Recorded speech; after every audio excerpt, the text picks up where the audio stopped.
Halo semua, selamat datang di video pertama dari F1 Speed Indonesia di YouTube. Dan kali ini kita akan membahas uji coba yang berlangsung di Bahrain minggu kemarin. Dan kita akan membahas bagaimana peluang tim F1 untuk mengarungi musim ini. Serta kita akan memberikan first impression soal baru yang ada di Arab Saudi. Bersama gue, Alwi Akbar, Azem sebagai kontributor F1 Speed Indonesia, dan founder kita di sini, Tia, di perbincangan Pitbox Session.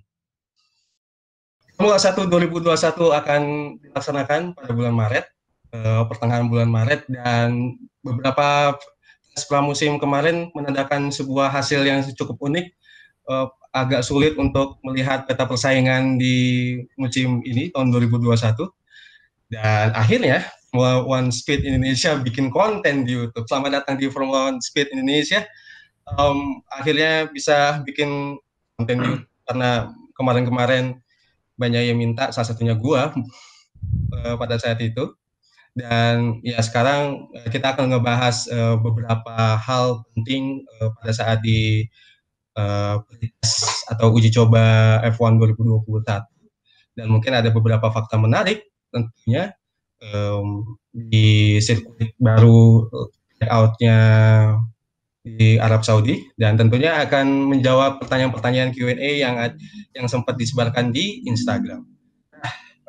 Pertama-tama ini video pertama dari F1 Speed Indonesia. Tak kenal maka tak sayang. Perkenalin dulu nih, gua bersama dua orang lainnya, Alwi Akbar. Gue di sini sebagai kontributor F1 Speed Indonesia bersama teman gue Azam juga yang jadi kontributor. Dan Azim ya bro.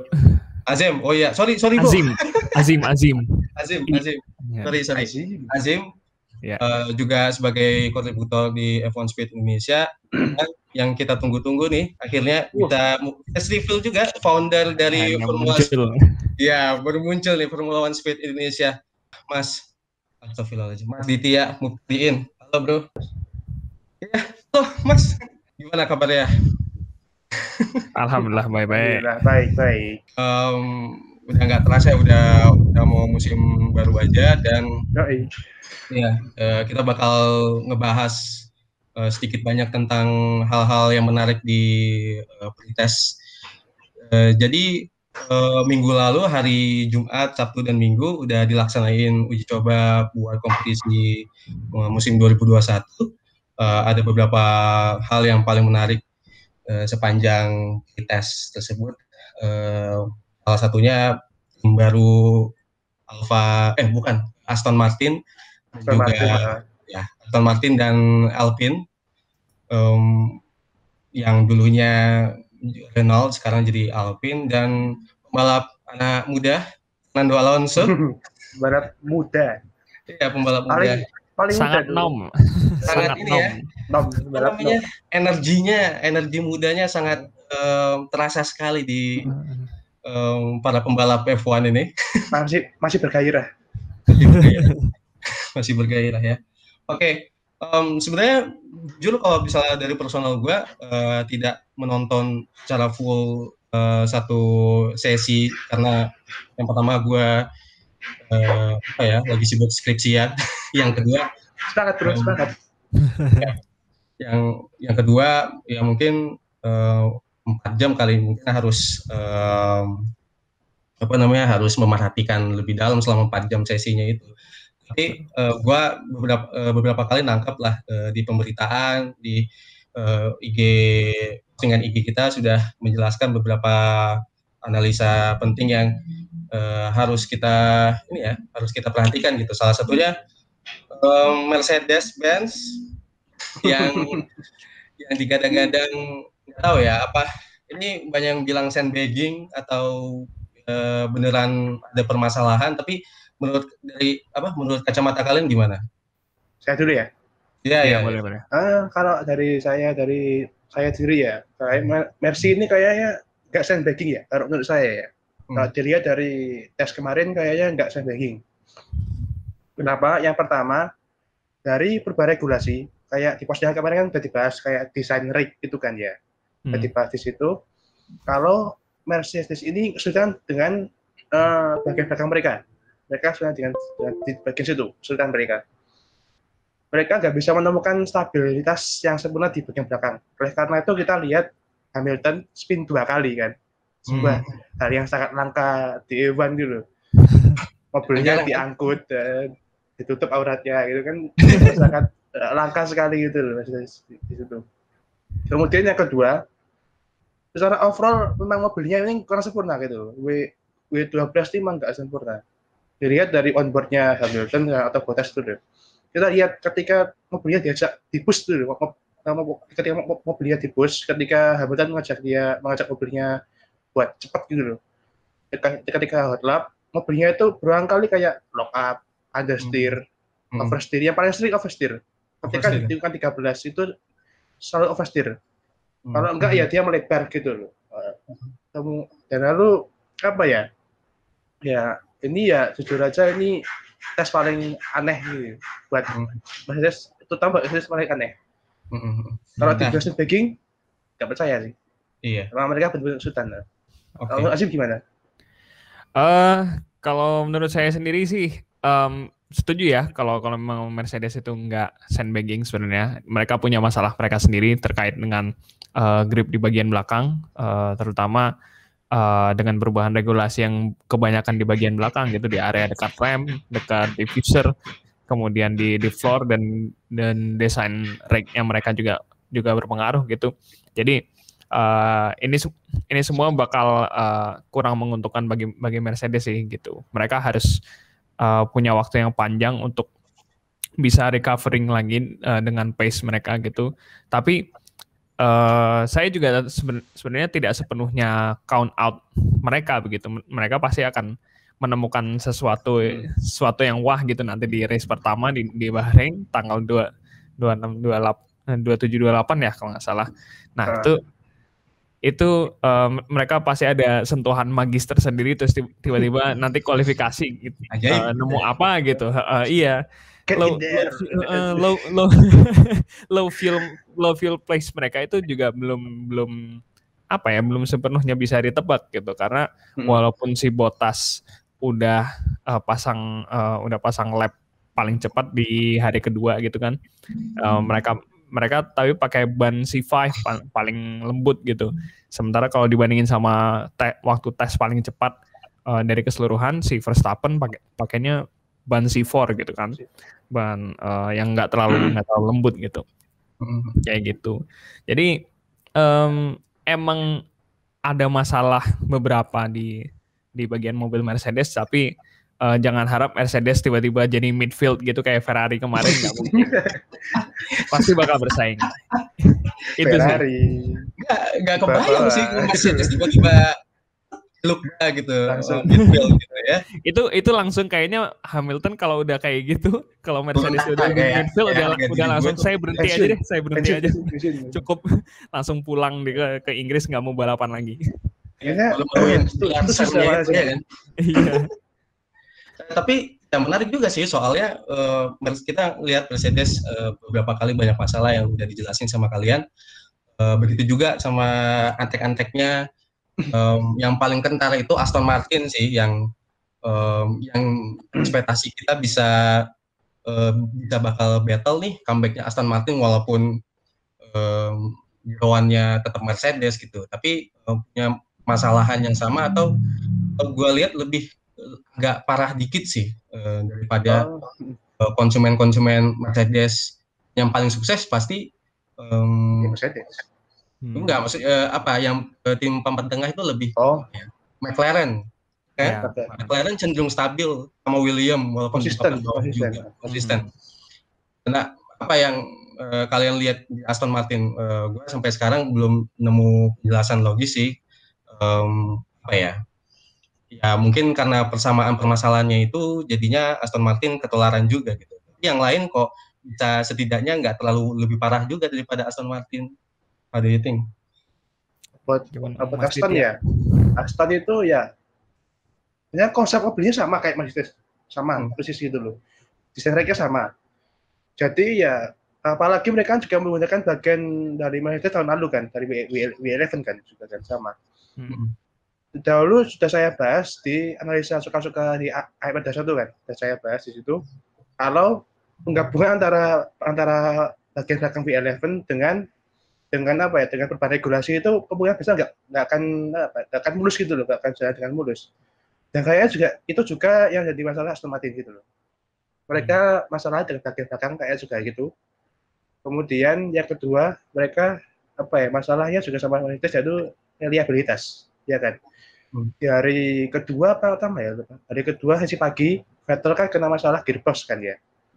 Terus itu hari ketiga sesi petang Vettel juga kayak masalah kan.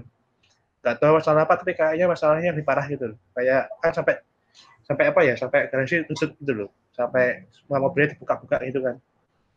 Jadi ya kesimpulannya Aston Martin kayak tahun ini bakal kesulitan kayaknya ya, nggak bakal kayak tahun lalu gitu loh. Tahun lalu kan mereka apa ya, kayak kopas Mercedes gitu kan tahun lalu kan. Kayak kopas kan. Ya, tahun ini kan enggak ya, mereka nggak kopas gitu loh. Itu mobil yang benar-benar baru kan, baru dari Aston Martin, benar baru. Jadi kan ya kayaknya tahun ini nggak akan se-strong tahun lalu nih kayaknya Aston Martin. Kayak Azim gimana? Oke, untuk masalah reliability emang kayaknya bener sih. Aston Martin bakal terpengaruh banget dengan gimana reliability-nya Mercedes, maaf. Karena kalau saya bandingkan dengan keadaan McLaren gitu kan, meskipun mesinnya sama-sama Mercedes, tapi desain McLaren juga sendiri, dan McLaren punya in-house gearbox gitu, gearbox sendiri, gearbox pikiran McLaren. Sementara kalau Aston Martin masih entah apakah masih customer Mercedes, gearboxnya masih langgaran Mercedes apa ya. gimana? Oh iya. Karena itu kan udah dari zamannya Force India gitu kan, mereka pinjem gearboxnya Mercedes. Nah, itu semua tergantung sama Mercedes nanti gimana desain ketahanan dari power unit dan gearboxnya mereka. Itu bakal berpengaruh pada nasibnya Aston Martin sih. Tapi untuk hasilnya nanti di midfield agak kurang susah diprediksi ya. Tapi kalau misalkan saya berani kasih jawaban sekarang, paling bakal ada battle dengan Alpine. Tapi Alpine agak unggul dikit. Tapi kalau dibandingin sama McLaren, itu bakal jauh lebih unggul McLaren. Iya pasti. Dan ngomong soalnya ya, mereka kan juga punya inovasi kan ya di bagian diffuser kan ya, inovasi kan.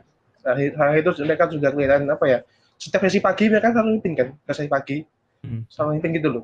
Sesi sore kan mereka nggak niat buat ngejar waktu gitu loh. Ya benar. Jadi kayaknya McLaren bakal bagus sih tahun ini. Yap, saya juga setuju. Iya.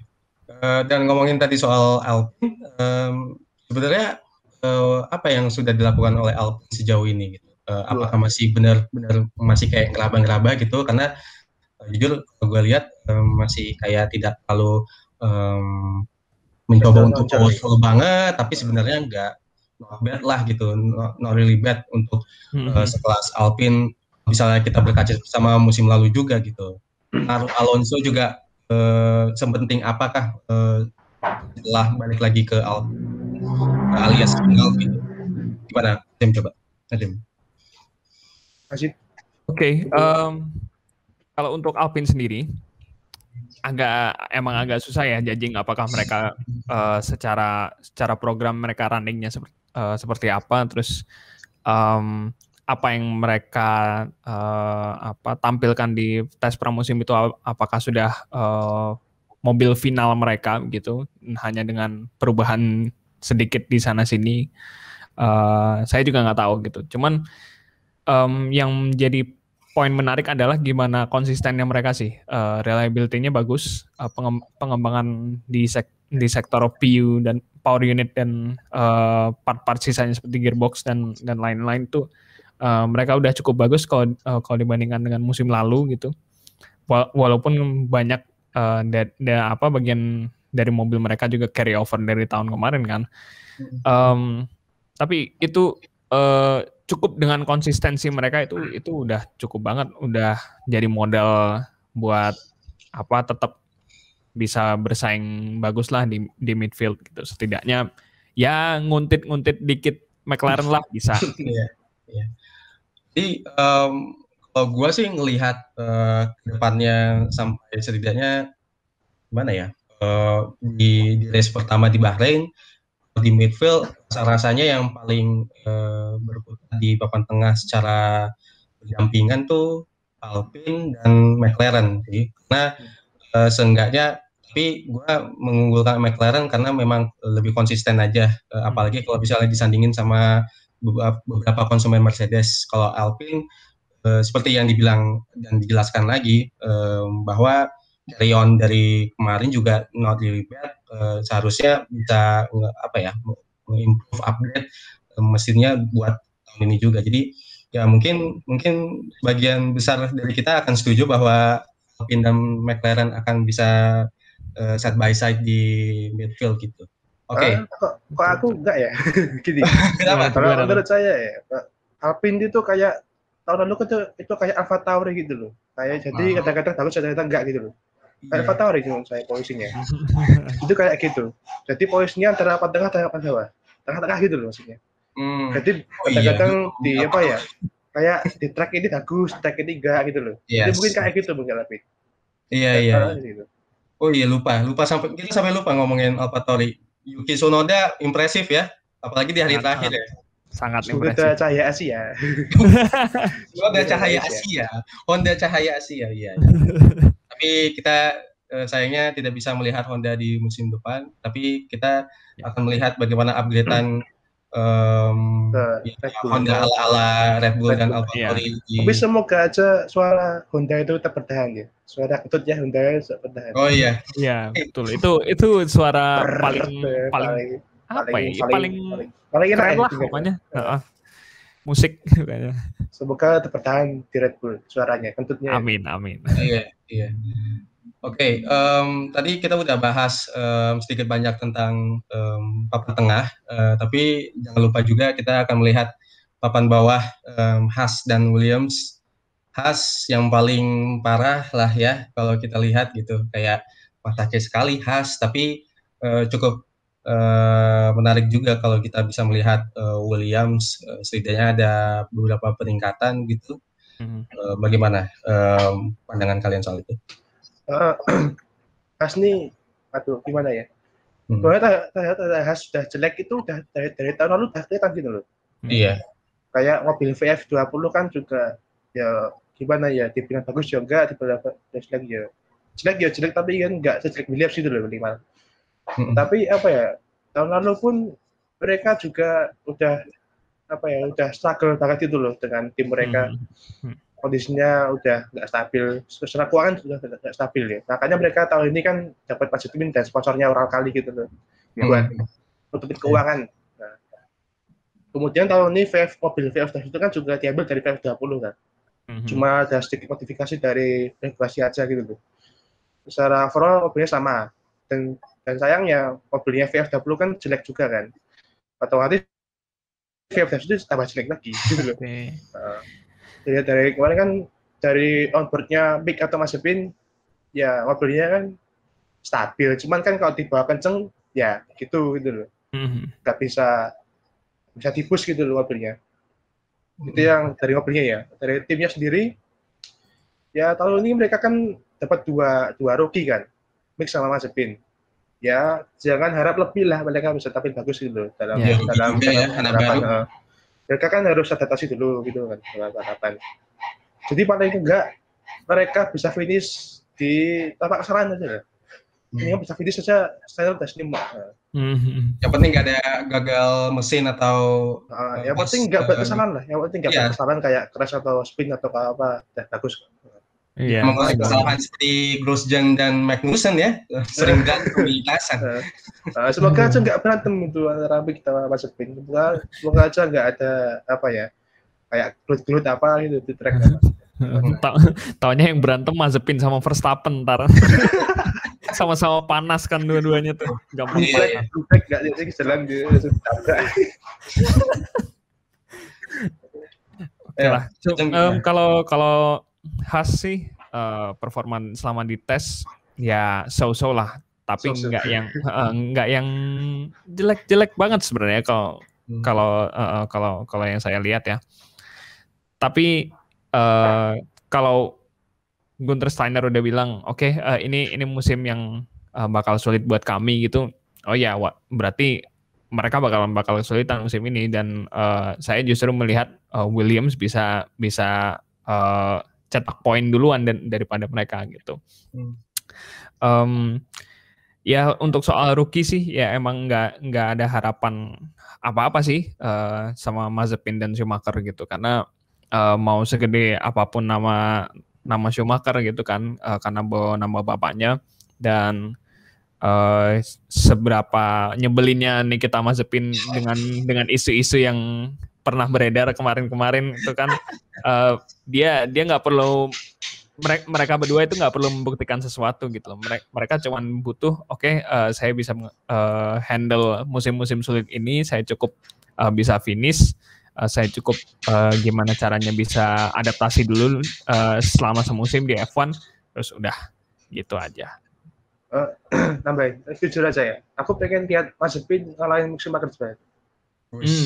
Pengen sih. Gimana tuh? Ini bukan karena apa ya? Pengen lihat reaksi itu aja. Reaksi orang-orangnya gimana lihat Mazepin ngalahin Schumacher. Asik gitu. Seru kayaknya. Menarik. Bisa kebayangin kalau misalnya Mazepin tiba-tiba cetak poin duluan daripada Mick Schumacher atau bahkan Williams gitu kan? Langsung wah meledak-meledak ya. Betul. Panas. Tapi kalau menurut gue sih yang namanya sentimen akan terus melekat sih. Pasti. Ya, yang bisa hapus sentimen itu kan ya Mazepin sendiri kan. Mazepin sendiri bagus, nanti bagus apa enggak kan ya tergantung nanti juga. Kalau dia bagus bisa terbukti ya itu bakal hilang sendiri sentimennya. Ya tinggal lihat Mazepin aja apakah bisa mencapai hasil yang sangat-sangat maksimal, itu setidaknya dapat poin 1 aja di posisi 10 misalnya, itu udah kayak mengurangi kayak menang lah istilahnya. Cukup kasih waktu aja lah ke dia. Iya. Dan tadi Williams gimana ya, ada upgrade sih kalau gue lihat gitu, sedikit tapi bagaimana untuk bisa mengarungi satu musim ini, bisa lebih improve lagi atau kayak mandek? Untuk Williams mandek sih nggak bakal ya kayaknya, karena kucuran dananya udah lebih lancar daripada kemarin gitu kan. Bantuan dari Dorilton Capital itu ternyata ngebantu banget, karena di preseason test aja mereka berhasil jalanin mobilnya gitu. Mereka berhasil bawa mobilnya dan bisa nyalain gitu mobilnya di track Sakir daripada dibandingin sama 2019. Dan pace mereka pun juga nggak jelek-jelek amat ternyata. Kalau ngelihat dari hasil tes yang hari kedua sama hari ketiga, kayaknya mereka ngeluarin program race pace mereka gitu. Latifi urutan 8 gitu, terus Russell urutan 7 kalau nggak salah di hari ketiga. Tolong dikoreksi ya. Paling itu berarti udah jadi kayak tanda, wah ini kayaknya Williams siap bikin kejutan nih, bakal cetak poin lagi nih musim ini, dan bakal ngalahin Haas, dan bahkan mungkin bisa mengancam si Alfa Romeo gitu. Wah. Bisa. Gimana yang lain? Kalau Williams kan ya bener sih ya. Tahun ini kan mereka dapat uang banyak kan dari kapitan dulu. Dan juga kata Jus Kapito kan ini adalah sebuah musim terakhir sih gitu loh, antara perubahan regulasi ini dan tahun depan gitu loh, yang berubah mobilnya gitu loh. Jadi tahun ini kan mereka mencoba untuk kayak menyeimbangkan antara musim ini dengan musim depan. Jadi seimbang gitu loh. Dan tahun ini dari mobilnya kemarin kelihatan sih, walaupun sama aja kayak musim lalu, tapi ada peningkatan gitu loh. Tapi sedikit dan bersamaan juga mereka juga mengembangkan mobil Dakota 2. Oke. Sempat lupa ngomongin soal Alfa Romeo. Nah kan Alfa Romeo musim kemarin ya kayak ngikut babahnya ya Ferrari gitu. Iya, benar-benar. Babahnya jelek, ya Alfanya jelek gitu. Kalau melihat dengan progres Ferrari yang nanti kita akan bicarakan tuh, mesinnya yang upgrade cukup lumayan gitu. Itu terlihat sangat berpengaruh di Alfa Romeo gitu. Nah, apakah mungkin bisa dibilang apa ya, naik ke papan tengah gitu setelah musim lalu sangat-sangat keok? Bisa dibilang iya, bakal naik ya. Hmm. Kalau dilihat dari tahun berapa ya, tahun 2016 kayaknya bakal kayak gitulah penampilan mereka. Walaupun nggak bakal apa ya, nggak bakal naik banget itu loh, nggak bakal naik banget, tapi minimal bisa konsisten 10 besar minimal lah ya. Walaupun posisi 90 ya, apalah penting konsisten 10 besar itu. Nah, jadi Azim dapat naik. Kalau Alfa Romeo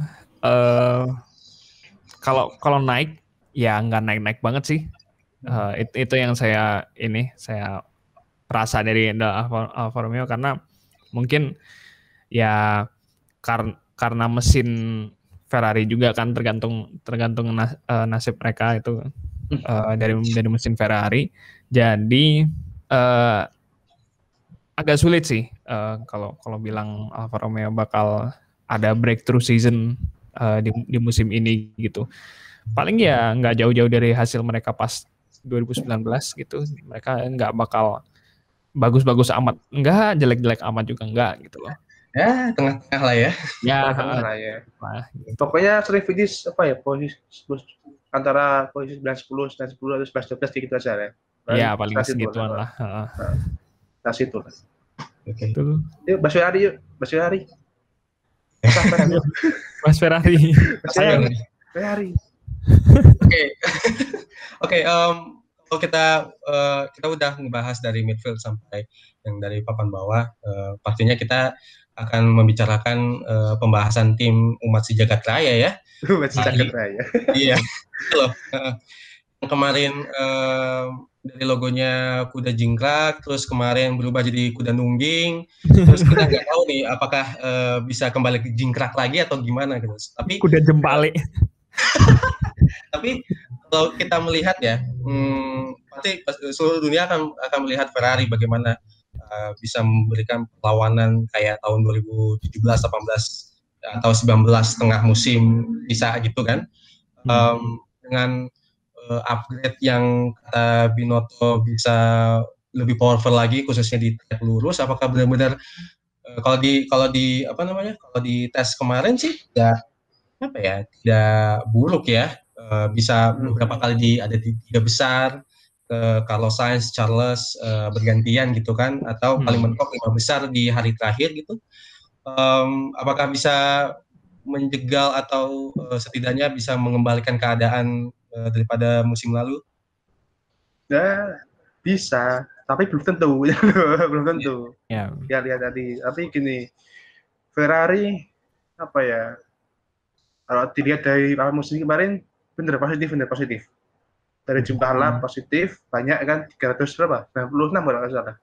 39 lap, dari waktu juga Carlos Sainz bagus, P3 dengan ban C4 juga.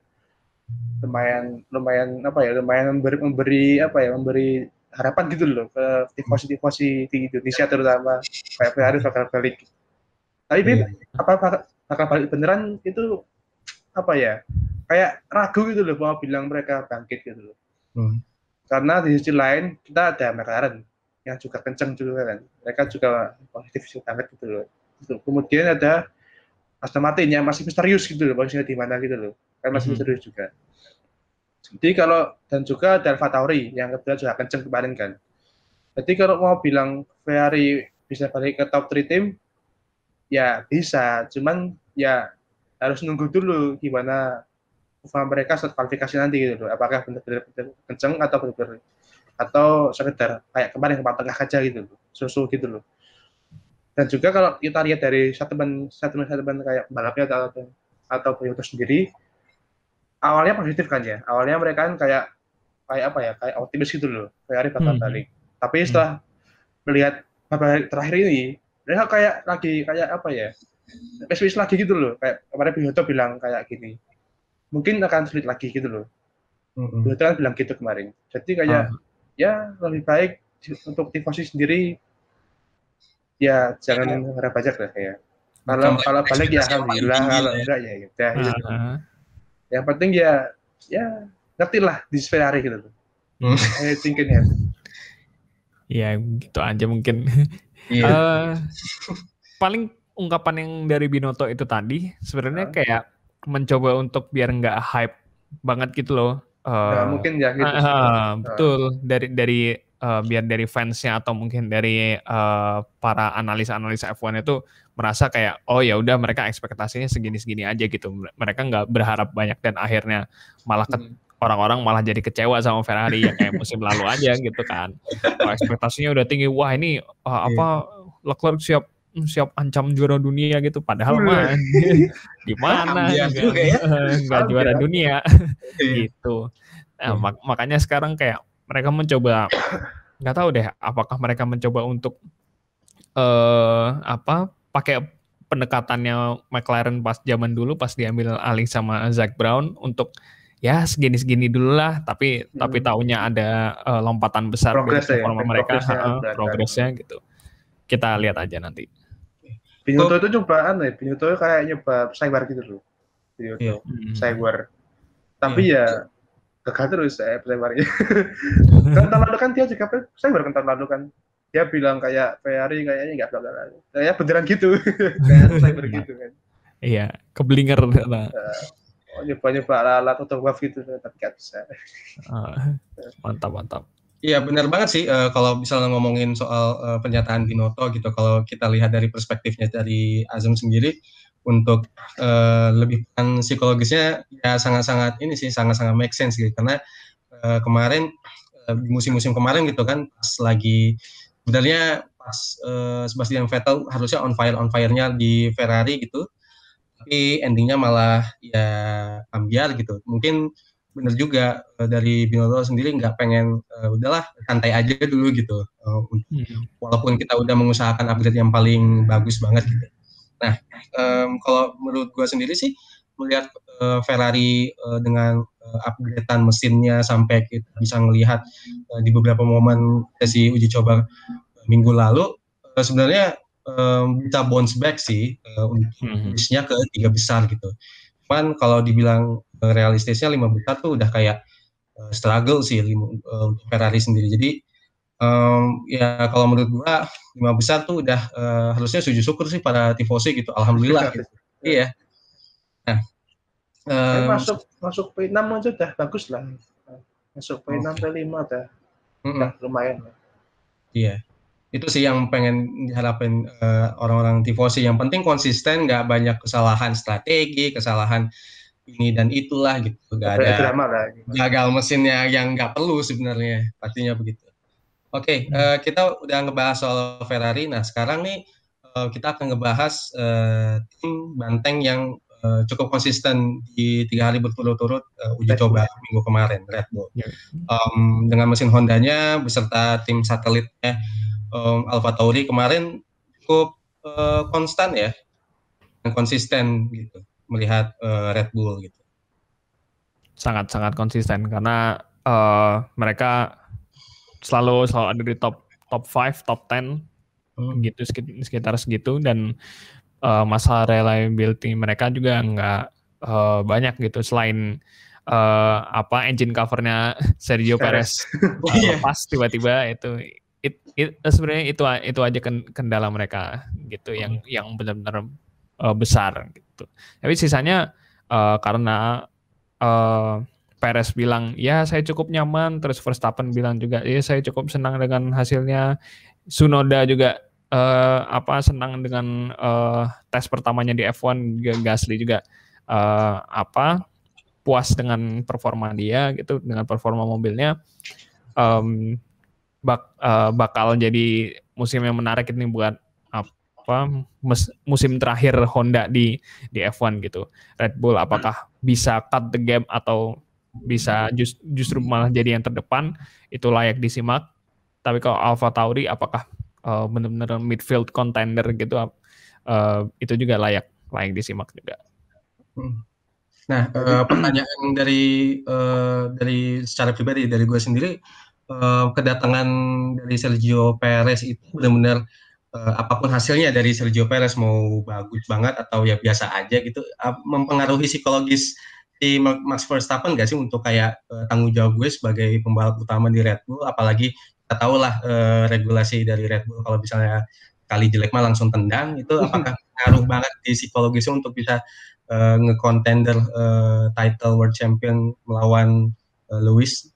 Enggak sih, bisa enggak sih, karena Mas udah tahu gitu kalau dia adalah kayak anak Mas Red Bull gitu kan dia gitu loh, jadi dia pasti tahu lah apapun yang terjadi ya dia jadi yang utama gitu loh. Justru menurut saya dia malah ringan gitu loh dia Perez itu, dia nggak perlu tanggung jawabnya, nggak terlalu gede gitu kan kayak musim lalu gitu loh. Musim lalu kayak ketika Max itu kayak DNF atau dia kejeblok gitu loh, Albon nggak bisa ngapa-ngapain gitu, Albon kan nggak bisa ngapa-ngapain. Tapi tahun ini kan dia ada supportnya gitu. Perez kan lebih apa ya, dia lebih terbukti gitu loh. Jadi dia soalnya tahun ini dia lebih ringan dibanding dia sih, karena dia ada yang bantu gitu ya, ada support dari belakang itu Perez gitu aja. Lebih ke kayak nothing tulus aja ya Max Verstappen, karena memang ya kayak tadi yang dibilang, karena backingan gue kuat gitu. Checo juga ya good driver tapi bisa lah gitu ngebantu gue gitu, maksudnya si Max Verstappen dalam mungkin ya, target buat musim ini benar-benar serius di kejuaraan ya kan. Justru yang tekanan besar itu ada di Perez malah justru. Karena gede di Perez karena ya dia kan dikontrak semua aja kan, kontraknya cuma setahun aja. Setelah itu ada Tsunoda gitu loh, yang belakang ada Tsunoda yang lagi on fire gitu loh. Jadi ada Tsunoda, jadi kalau Perez tahun ini dia biasa aja, tendang lah. Tendang pasti bakal diganti Tsunoda. Tapi seenggaknya si Perez itu bisa jadi serapnya Verstappen yang bagus gitu loh. Setelah bertahun-tahun nggak ada yang kayak gitu. Seenggaknya kalau Verstappen out misalnya karena entah itu kesalahannya sendiri atau kesalahan lain-lain, masih ada yang bisa ngangkat Red Bull buat seenggaknya naik podium lah gitu. Kalau Albon kemarin kan ya gimana ya? Gitu. Kadang bagus banget satu momen, kadang ya ambil lagi gitu ya kan. Dia tuh kadang Albon tuh apa ya, kayak dia tuh nggak bisa nge-push mobilnya lebih jauh gitu tuh kayak. Kalau di kondisi ada pressure gitu, kayak kapan ya lupa. Kayak dia stuck di belakang Norris apa rasanya lupa ya. Dia stuck lama banget di belakang Norris gitu. Kan ya kayak gitu loh yang buat Horner nggak suka itu ya seperti itu. Dia maunya balap itu harus agresif, berani manuver kayak gitu. Kayak awal Albon kan kayak gitu kan di Belgia itu kan dia bisa impresif banget kan karena dia berani gitu loh. Tapi itu hilang di tahun kemarin itu hilang. Iya. Entah kemana hilang ya. Nggak tahu. Magisnya hilang langsung Albon. Magisnya hilang. Iya. Sepakat sih kalau misalnya baru kali ini kita bisa melihat Max Verstappen punya tandem yang setimpal lah gitu, dan secara Ricciardo ya secara tim Checo juga bisa nge-carry Red Bull lebih jauh lagi gitu. Kalau dari Albon kan agak timpang gitu, apalagi musim kemarin gitu yang tidak terlalu konsisten dari Albon. Berarti menarik sih, harusnya ya walaupun kita nggak bisa melihat uji coba minggu kemarin sebagai patokan kompetisi buat musim ini nanti di pertengahan Maret ini ya. Kok bengong? Ya. Tapi kalau misalnya bisa langsung lempar aja lah gitu prediksinya. Gimana menurut kalian? Kalau gue nggak bisa memprediksi fix siapa yang jadi juara, tapi Red Bull mungkin benar-benar nge-push lebih jauh daripada musim lalu, daripada Mercedes, walaupun Mercedes punya motivasi untuk ngejar ke 8. Gini, kalau aku ya, Red Bull itu punya karakter. Mereka itu setiap musim berjalan gitu, mereka selalu improve pelan-pelan gitu loh. Kayak tahun lalu kan, misalnya tahun lalu ketika di beberapa tempat di Austria, mereka kan kayak jauh banget di belakang Mercedes kan.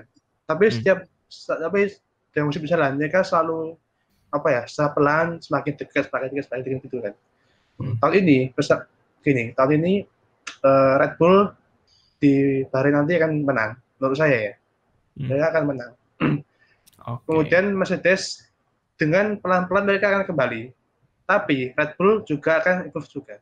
Jadi menurut saya Red Bull akan tahun ini apa ya, akan ya sering menang lah, sering menang. Oke lah kalau gitu. Kurang lebih sama ya sama teman-teman. Red Bull bakal sering menang dan bakal mungkin entah mengancam Mercedes atau bisa juara gitu, bisa juara dunia konstruktor atau bisa bawa Max Verstappen juara dunia akhirnya gitu. Tapi gimana ya? Kalau saya memandang Mercedes di awal-awal bekal dari tes pramusim ini bakal nemu sesuatu yang manggis itu tadi.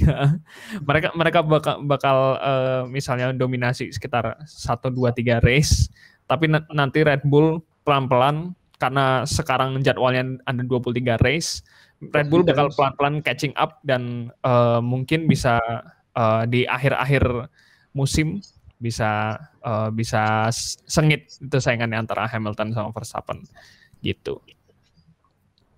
Bentar dulu, lampu tiba-tiba mati, bentar ya. Oke, soal uji coba kemarin, ya bisalah menarik gitu untuk dibicarakan gitu. Tapi ada pertanyaan yang agak personal dari gue sendiri soal uji coba, tapi agak keluar dari kompetisi gitu. Sebenarnya apakah Bahrain itu cocok untuk bisa jadiin venue uji coba buat tahun depan, atau memang karena ya udahlah kepepet gitu di Bahrain, ya nggak ada pilihan lain gitu? Sebenarnya gini, tes di Bahrain kan tahun ini kan karena apa ya? Karena jadwal kan berubah kan. Harusnya Australia yang dibuka jadi Bahrain, jadi sekalian aja tesnya di Bahrain gitu. Apakah soal Bahrain cocok apa enggak? Ya Bahrain sendiri kan udah sering jadi venue test gitu loh. Dalam masih venue test. Tahun 2014 tes musim di Bahrain. Kemudian tes tengah musim juga di Bahrain juga sering. Jadi kalau dibilang cocok, ya cocok, karakternya cocok gitu loh. Karakternya cocok karena di Bahrain kan ada 3 tes lurus kan. Jadi bisa ngetes staff di sana. Di sektor tengah itu sangat menguji keseimbangan begitu loh. Saya mau bilang antara mobil itu understeer atau oversteer kan diuji di sana. Karena itu dari segi pengereman juga diuji kan. Jadi tikungan ke berapa? 10 kalau nggak salah, yang kayak hairpin gitu loh ya, turun gitu. Jadi kalau cocok ya cocok aja gitu. Tapi kalau lebih cocok Catalunya, ya lebih cocok Catalunya. Karena Catalunya itu kan lebih kompleks gitu kan sebetulnya. Ibaratnya Catalunya itu apa ya?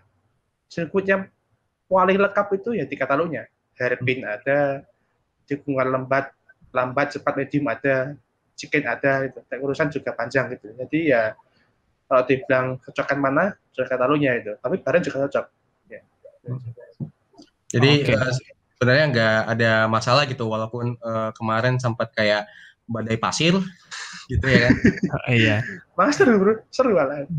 Daripada harus salju kan, harus nunggu berapa lama gitu. Dari Catalunya kan gitu, dia kan tahun 2016 ya. Salju turun di Catalunya kan. Iya, selasa nonton Rally Dakar ya. Mending pasir lah, mending salju. Nah, ini selain udah selesai pembahasan tentang uji coba kemarin. Nah, ini kemarin banget nih, hari Kamis ya peluncurannya yang di Arab Saudi. Betul. Akhirnya yang kita tunggu-tunggu selama beberapa bulan nih, layout track di Arab Saudi bakal gimana nih bentuknya, dan sudah di reveal kemarin, dan hasilnya ya sangat wow, banyak pro dan kontra di situ. Izinkanlah gue untuk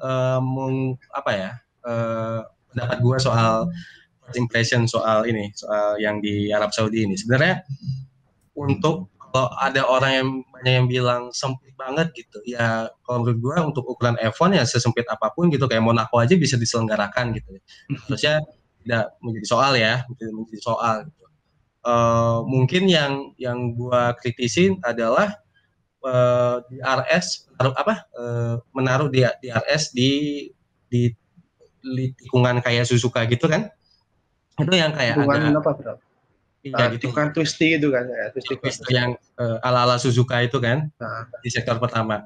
Itu sebenarnya agak gimana ya, agak awkward, juga risikonya besar karena nggak kayak Monaco yang walaupun lingkungan tapi yang konsisten lingkungan terus kan. Kalau misalnya di di Arab Saudi ini kan gua nggak kebayang kebuka di RS-nya bakal gimana, apakah bisa nggak handle atau enggak. Terus yang selanjutnya itu apa ya, orang kalau gue lihat beberapa komen banyak di Instagram gitu, di F1 sendiri, gue ngelihatnya lebih karena bukan karena tracknya sih, lebih ke sentimen Arab Saudinya itu sendiri, masalah isu HAM ya, HAM dan tidak konsisten dengan jargonnya Formula One, Race S1 gitu.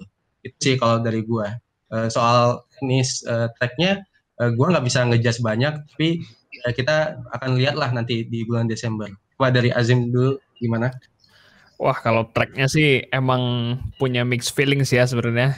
Iya. Karena sebenarnya saya nggak penting dari Arab Saudinya apakah sejajar dengan jargon F1 gitu ya, tapi lebih ngelihat dari tracknya gitu. Kalau dari tracknya itu bakal ya promosnya bagus, promosnya dengan kecepatan tinggi, paling tinggi dalam sejarah sirkuit, sejarah sirkuit jalanan gitu kan. Tapi setelah itu apa gitu? Ya kita mau ngelihat F1 mobil F1 kebut-kebutan gitu. Kalau itu mah udah biasa di Spa-Francorchamps, di Eau-Rouge-nya itu juga udah bisa, atau di Monza pun juga udah bisa ngebut-kebutan gitu, di Baku pun juga.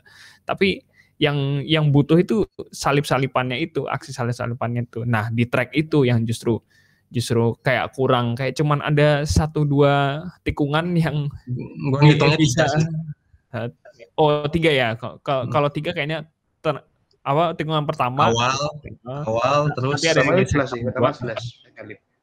Nah, sektor kedua itu ada, terus sektor terakhir pun juga ada gitu. Setelah DRS kan. Setelah DRS. Nah, itu apakah bisa seatraktif track-track lain gitu? Entahlah, pesimis juga sih. Gitu. Mas Ditya gimana? Kalau dari track sendiri sih kayaknya kalau dari sisi saya sendiri kan saya sering mancing event gitu kan. Kayaknya di game asik sih, di game asik gitu loh kayaknya. Setuju. Kemudian di Corsa udah muncul ya ternyata ya. Apa? Game Corsa. Assetto Corsa. Iya. Belum sih. Nggak tahu sih, nggak main itu saya. Oke. Terus apa ya, yang kedua itu dari aksi track ya. Dari aksi track nggak bisa ngejudge lebih dulu. Tapi kalau dilihat dari desain tracknya, kayaknya bisa sih buat balapan seru, bisa sih. Kayak Asmi tadi kan, ada tingkat ada 3 kayak di situ. Kemudian dari segi DRS, kalau dilihat dari onboard kemarin, onboardnya yang lap dari event kemarin itu dulu. DRS-nya 3 DRS itu mungkin sih, nggak aman sih kalau menurut saya untuk event modern aman. Karena di sektor tengah itu ya, di DRS kedua itu, di DRS kedua itu sebenarnya nggak terlalu nikung kok, nggak terlalu nikung gitu.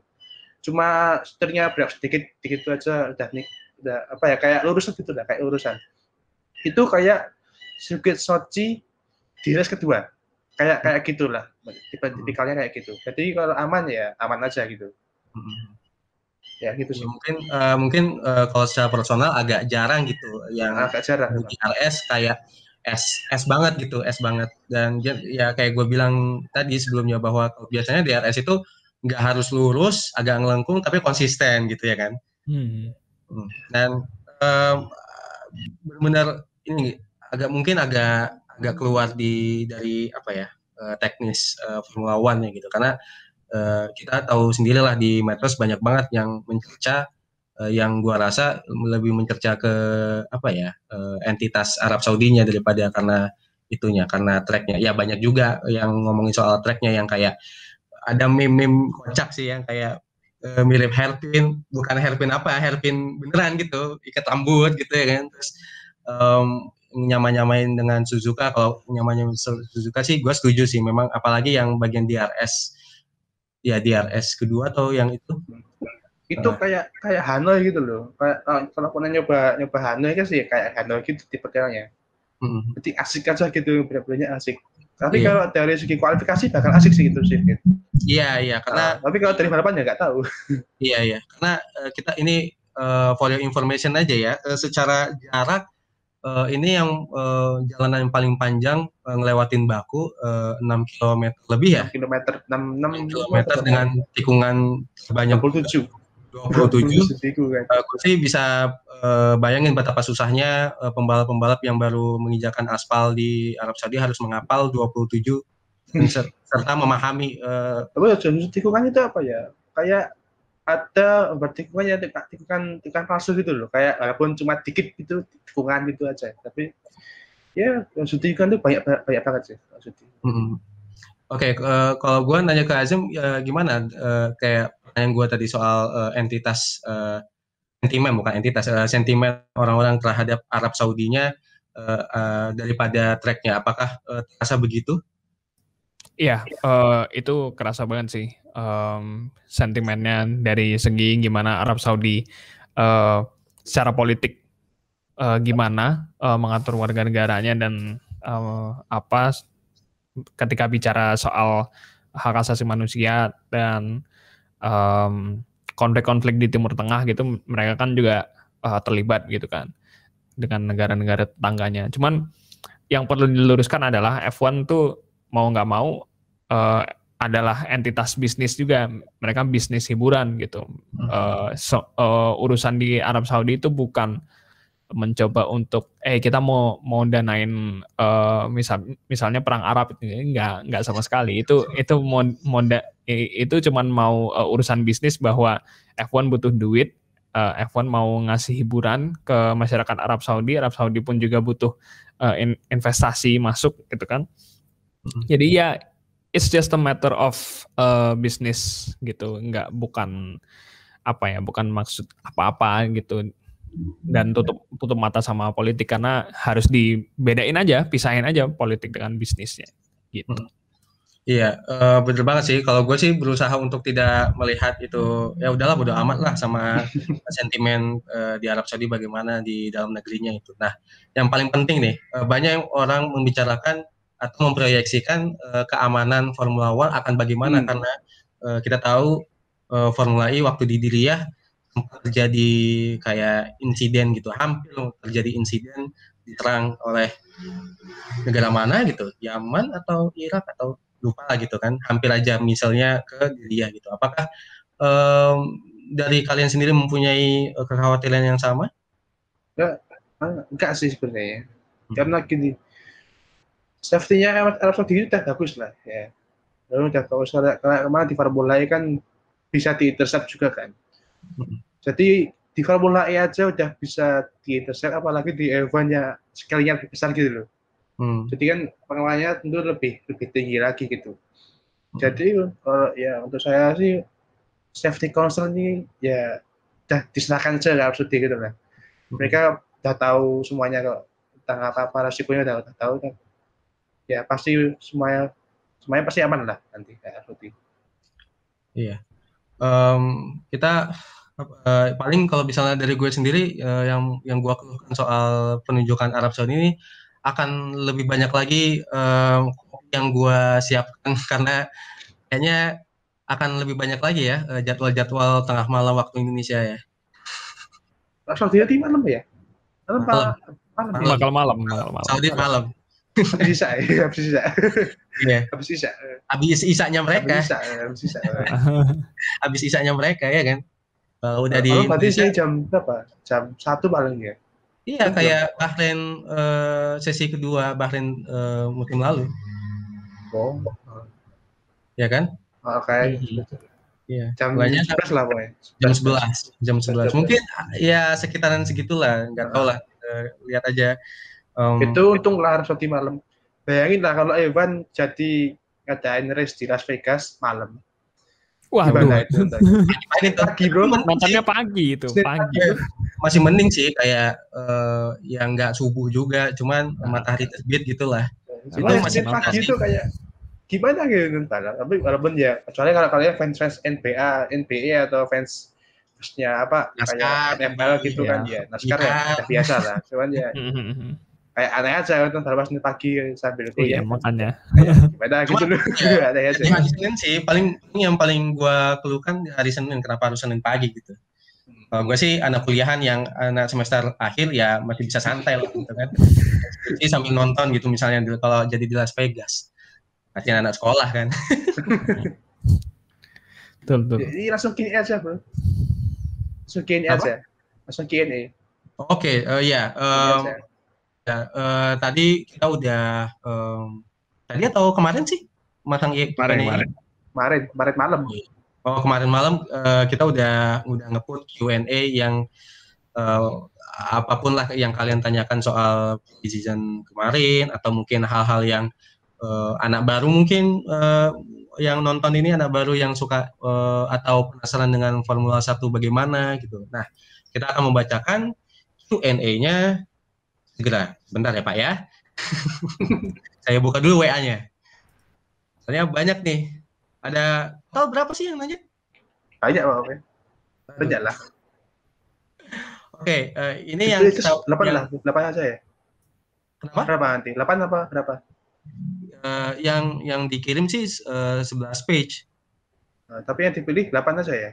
8 ya. Ya, ada yang udah ditandai kok. Nah, langsung aja ya. Pertanyaan pertama dari Baymax_.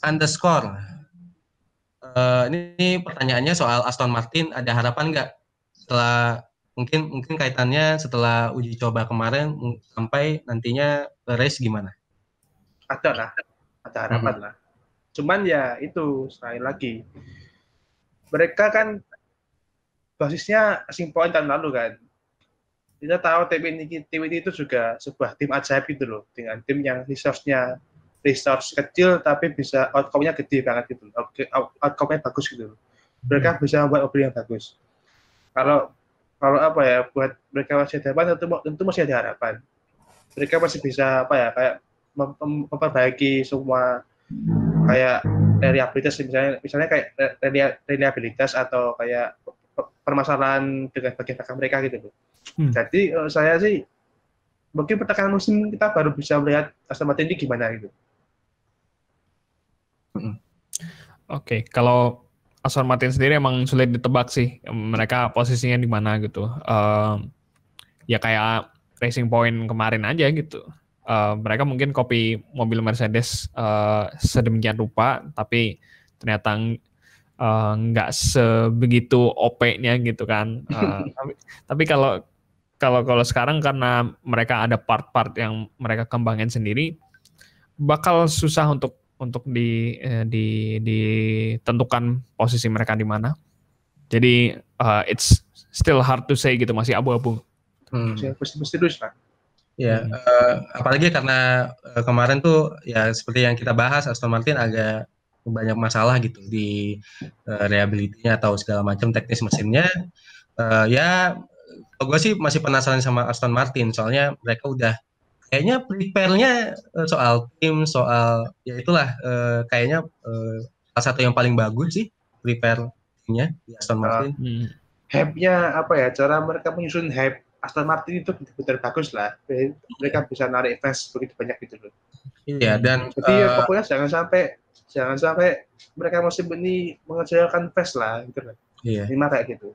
Ya, dan harapan tertinggi dari para fans Formula 1 melihat Sebastian Vettel bisa kompetitif lagi. Betul. Vettel idola setahu mata. Betul.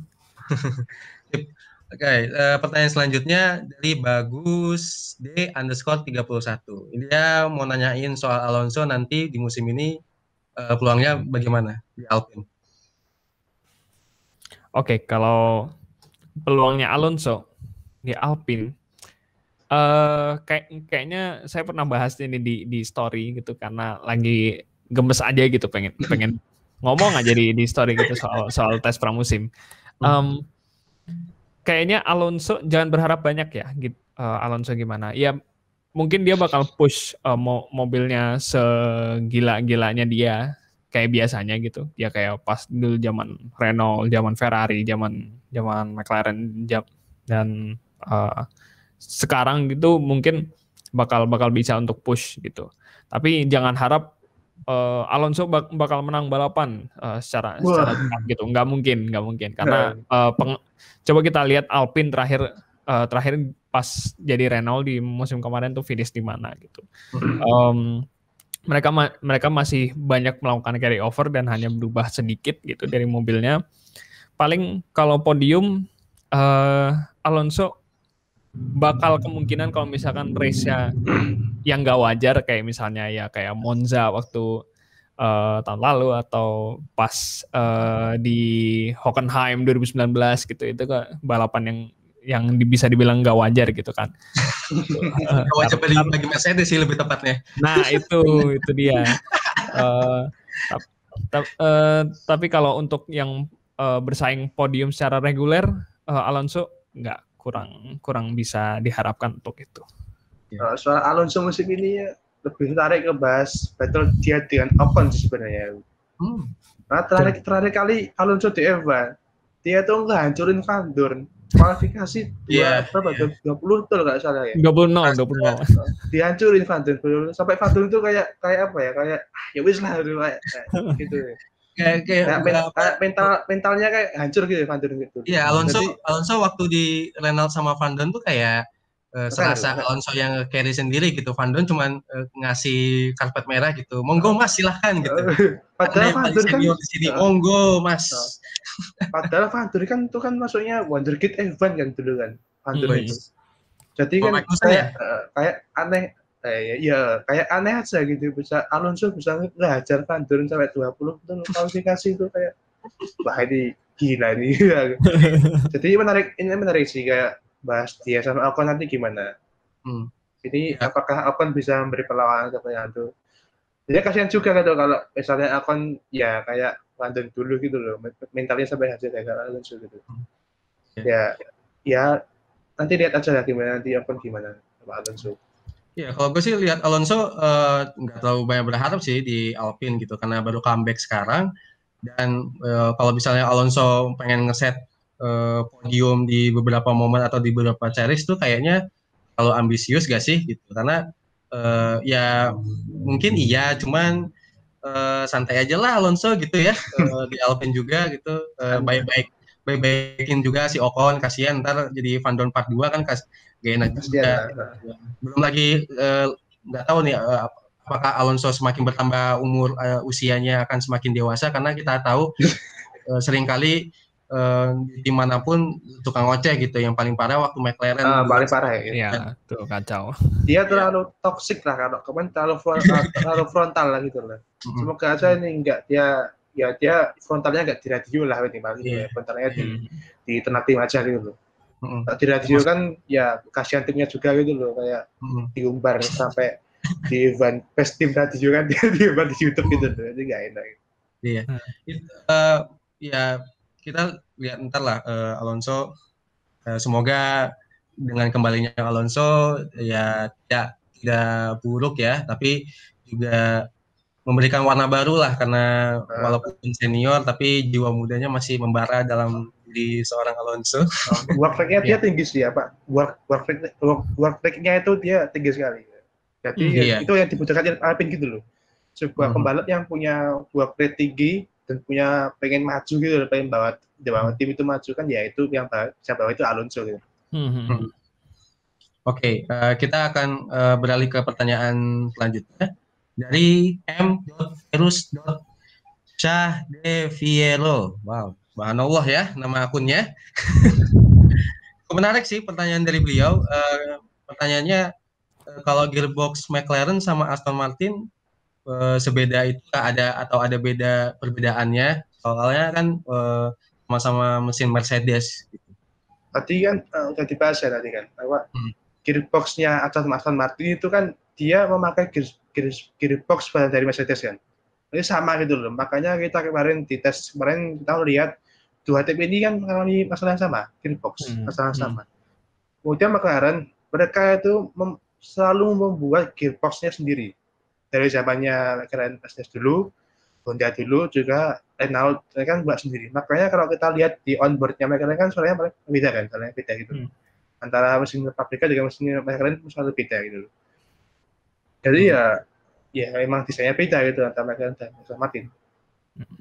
Kalau misalkan detail desain gearboxnya sendiri ya kita nggak tahu ya gimana karena kita bukan engineer-nya sana, bukan orang tekniknya sana gitu. Yang paling jelas adalah ya dari suara mesin, dari suara mesinnya aja gitu. McLaren bisa kalian denger kayak gimana, Aston Martin kayak gimana gitu, dan Mercedes kayak gimana. Oke. Tadi itu udah. Sekarang dari Cahyo Leclerc F21 underscore 502. Pasti fans beratnya Carlos Puyol ya. Carlos Puyol. Oke, dia pasti nanyain tim kesayangannya ya, Ferrari ya. Pertanyaannya, tahun ini Ferrari pakai tokennya buat ngembangin depan apa belakang atau mesin? Maksudnya mungkin depan belakang soal aero ya. Ferrari itu spend tokennya kalau dilihat-lihat ya, kalau akan lupa sih sebenarnya.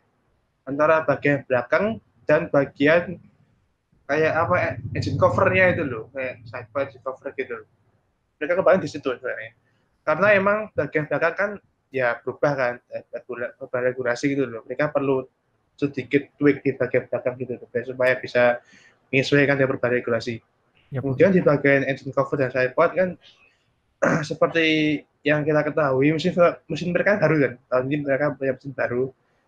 Dan bahkan di mobil SF21 kan kayak lebih ramping gitu, lebih lekukannya lebih lekuk gitu tuh.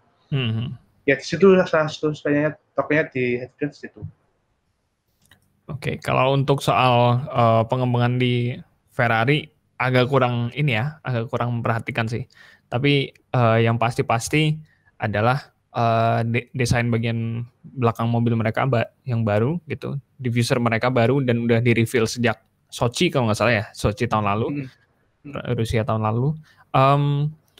Dan mesin mereka baru dan itu setidaknya membawa kesan positif juga ke pelanggan mesin Ferrari gitu. Alfa Romeo barusan juga ada berita kalau Raikkonen juga senang gitu dengan Ferrari, jadi Alfa Romeo-nya juga kebantu gitu.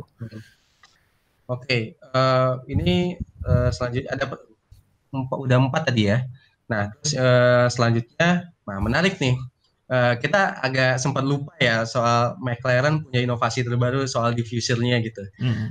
Mungkin kita bisa jelasin lebih lanjut lagi. Karena pertanyaan dari Muhammad _ Endar ini, karena McLaren dianggap diffusernya cukup bagus dan efektif, bakal ada ini nggak dicontek gitu, terutama dari Mercedes? Ini tergantung FIA-nya ini gimana. Karena kan masih direview sama FIA kan. Ini ilegal apa legal gitu.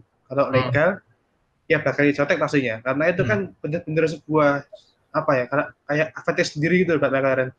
Dengan diffusernya itu kan mereka diperpanjang ke bawah gitu. Artinya bisa ngakali batas minimal gitu loh. Itu bisa diakali sih. Jadi kalau misalkan ini legal bakal ditiru pastinya sama tim lain. Oke lah kalau gitu. Soal diffuser McLaren kemungkinan bakal ditiru apa enggak, pasti ada tim yang bakal meniru dan pasti ada yang enggak, karena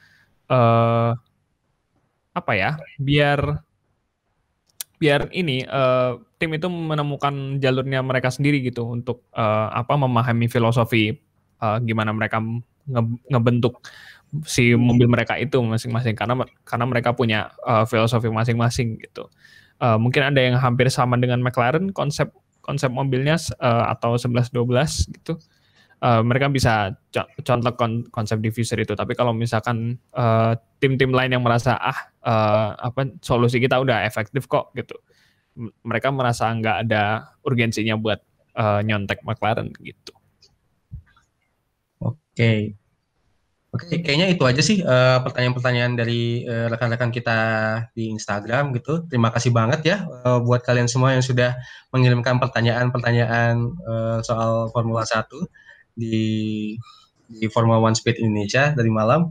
Mohon maaf juga buat yang lain yang nggak sempat bisa baca, tapi menarik sih pertanyaan-pertanyaannya. Ada yang ajaib-ajaib. Yang nggak jawab sini ya jawab di Instagram aja. Gitu. Oh iya, siap. Oke. Kayaknya itu aja sih pembahasan kita buat video pertama. Secara senang banget sih bisa ngonten di YouTube sama akhirnya Formula One Speed bisa ngonten di YouTube. Semoga responnya bagus lah dari calon viewers maupun subscribers. Ya, terima kasih Ditya, Zem, dan satu lagi gue berterima kasih ke teman gue Bagus yang nge-record dan sebagai editor juga buat video kali ini. Dan jangan lupa untuk selalu follow terus di Instagram, Twitter kita di Formula One Speed Indonesia, dan kita punya TikTok loh dengan akun yang sama Formula One Speed Indonesia. Gue Azem dan Ditya mohon pamit, sampai jumpa di seri berikutnya. Terima kasih.